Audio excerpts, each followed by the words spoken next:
From the Earth to the Moon, we've got you covered in today's edition of CNN Student News. We're going to get started in the Bronx. Yesterday, we reported on a train accident in that borough of New York City. 4 people were killed and more than 60 others were injured when 7 cars jumped the tracks. The big question now is, what happened? Was the train going too fast? Was there a problem with the brakes? Was human error involved? Investigators are getting information off of event recorders that were on the train, and some of the passengers are giving their stories of what happened. I got thrown across back and forth, and it came to like a halt, and there was just people screaming. Early Sunday, a throng of rescue workers scoured the grisly scene, one rail car nearly plunging into the river where divers checked for bodies underwater. I can see some people like flying from my left side to the right side. I can see people from the back.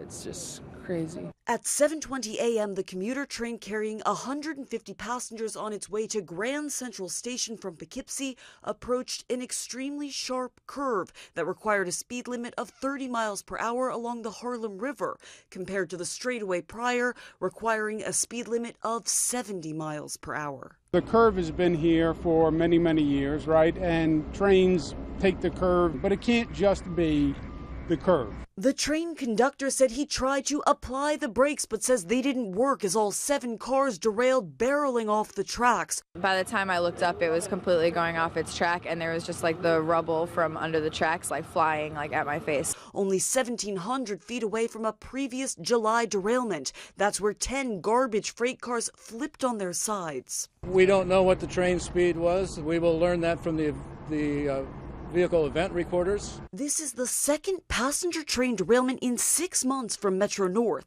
In May, an eastbound train derailed in Bridgeport, Connecticut, and was hit by a westbound train. 76 people were injured. Sunday's crash eerily similar to the train that derailed in northwestern Spain, killing 79 passengers. In that crash, the train was approaching a sharp turn. Security video showed the shocking moment the train, going more than twice the speed limit, hurtled off the tracks. Officials are looking into what role, if any, speed played in the Bronx accident. Next story today, Merrill Newman is 85 years old. He's an American, lives in California. In October, he took a 10-day tour of North Korea. He never left North Korea. The country shuts itself off from most of the world. It's run by a dictator, Kim Jong-un, who can be unpredictable. So it's hard for other countries to know what the North Korean government is doing or why. Merrill Newman was detained by North Korean officials right before his plane left. Another American, Kenneth Bae, was arrested in North Korea last year. They could be released soon, but as one expert says, when it comes to North Korea, nobody knows very much.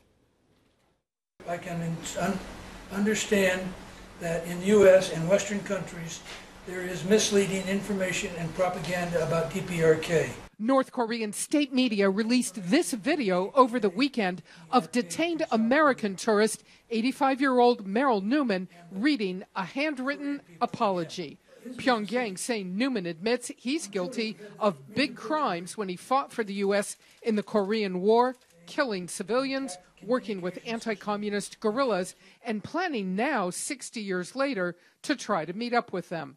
The video shows Newman signing the 4-page statement he read on camera, dated November 9th, and sealing it with his thumbprint in red ink. What happens to him next isn't clear after being held since late October, taken off a plane just as his tour group was leaving.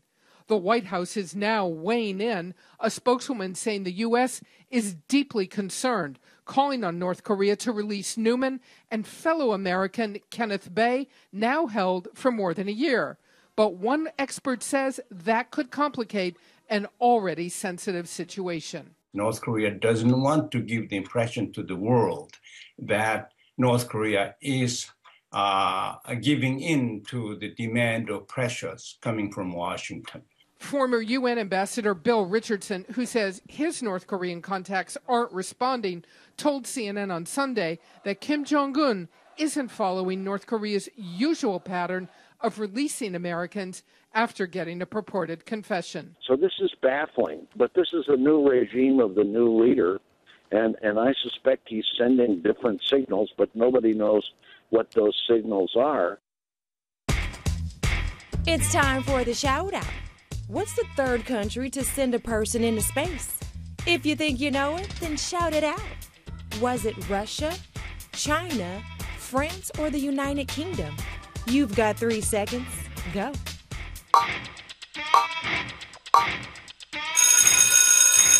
In 2003, China joined the U.S. and Russia as the only countries to put a person in space.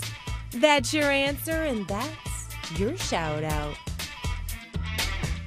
A decade later, China is hoping to break into that same elite group with another space milestone. So far, only the U.S. and former Soviet Union have launched spacecraft that have landed on the moon.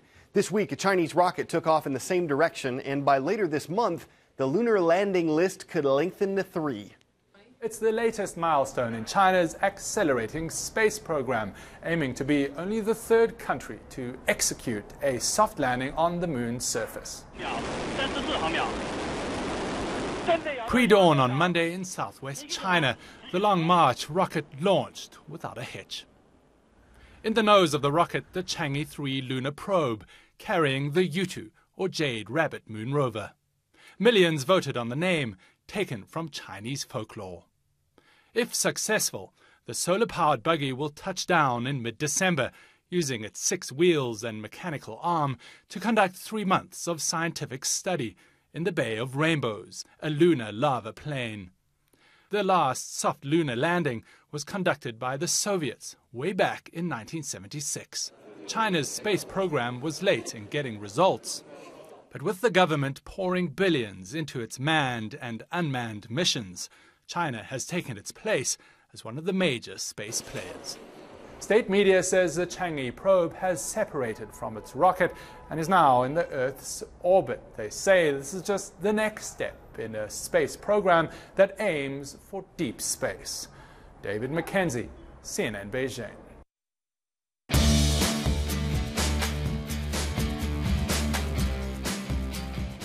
We're going to launch into the roll call, and all of today's schools are high flyers. We just talked about China's space program. John Glenn was one of the first American astronauts, and the rockets from John Glenn High in Westland, Michigan make today's roll.